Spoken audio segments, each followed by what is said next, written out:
Jesus went into the synagogue again and noticed a man with a deformed hand. Since it was the Sabbath, Jesus' enemies watched him closely. If he healed the man's hand, they planned to accuse him of working on the Sabbath. Jesus said to the man with the deformed hand, "Come and stand in front of everyone." Then he turned to his critics. "Does the law permit good deeds on the Sabbath? Or is it a day for doing evil? Is this a day to save life or to destroy it?" But they wouldn't answer him. He looked around at them angrily and was deeply saddened by their hard hearts. Then he said to the man, "Hold out your hand."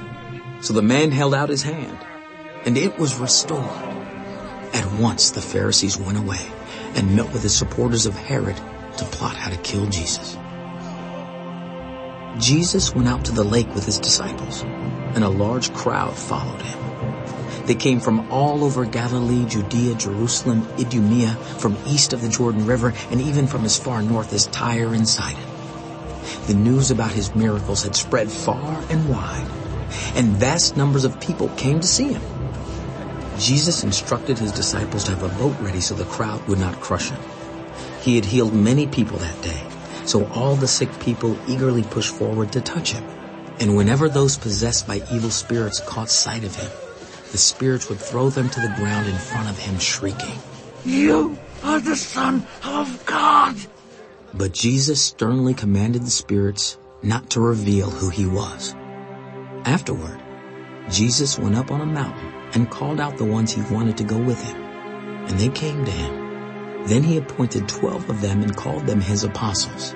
They were to accompany him, and he would send them out to preach, giving them authority to cast out demons. These are the 12 he chose: Simon, whom he named Peter, James and John, the sons of Zebedee, but Jesus nicknamed them Sons of Thunder, Andrew, Philip, Bartholomew, Matthew, Thomas, James, son of Alphaeus, Thaddeus, Simon the Zealot, Judas Iscariot, who later betrayed him. One time Jesus entered a house, and the crowds began to gather again. Soon he and his disciples couldn't even find time to eat. When his family heard what was happening, they tried to take him away. "He's out of his mind." But the teachers of religious law who had arrived from Jerusalem said, "He's possessed by Satan, the prince of demons." That's where he gets the power to cast out demons. Jesus called them over and responded with an illustration. "How can Satan cast out Satan?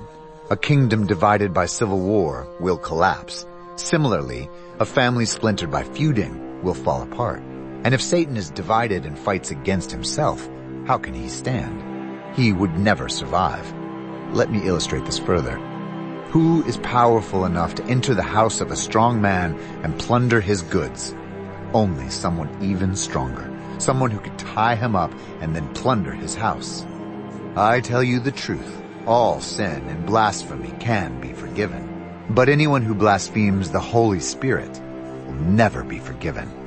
This is a sin with eternal consequences." He told them this because they were saying he's possessed by an evil spirit. Then Jesus' mother and brothers came to see him. They stood outside and sent word for him to come out and talk with them. There was a crowd sitting around Jesus, and someone said, "Your mother and your brothers are outside asking for you." Who is my mother? Who are my brothers? Then he looked at those around him. Look, these are my mother and brothers. Anyone who does God's will is my brother and sister and mother.